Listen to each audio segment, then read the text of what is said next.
মহান বিজয় দিবস উপলক্ষে কোটচাঁদপুরে পুষ্পমাল্য অর্পণ অনুষ্ঠানে অব্যবস্থাপনা ও দেরিতে আসার কারণে জনরোষের শিকার হয়েছেন উপজেলা নির্বাহী কর্মকর্তা উসেন মে। স্থানীয়দের অভিযোগ, তিনি শহীদ বেদিতে পুষ্পমাল্য অর্পণের নির্ধারিত সময় সকাল ৮টায় আসেননি, বরং সকাল ৯টায় এসে তার গাড়ি ঘেরাও করে প্রতিবাদ জানায় জনতা। পরিস্থিতি উত্তপ্ত হলে তিনি পুষ্পমাল্য অর্পণ না করেই পালিয়ে যান। নির্ধারিত সময়ে ইউএনও শহীদ বেদিতে উপস্থিত না হওয়ায় জনগণের ক্ষোভ বাড়ে এবং তারা বিক্ষোভ শুরু করে। পরে পরিস্থিতি স্বাভাবিক হলে সকাল ১০টায় কঠোর নিরাপত্তায় ইউএনও পুষ্পমাল্য অর্পণ করেন।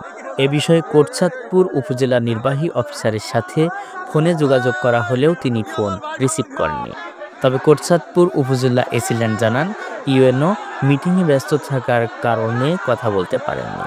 ঝিনাইদহ জেলা প্রশাসক আব্দুল আওয়াল ঘটনাটি দুঃখজনক বলে উল্লেখ করেছেন এবং প্রয়োজনীয় পদক্ষেপ গ্রহণ করার কথা জানিয়েছেন।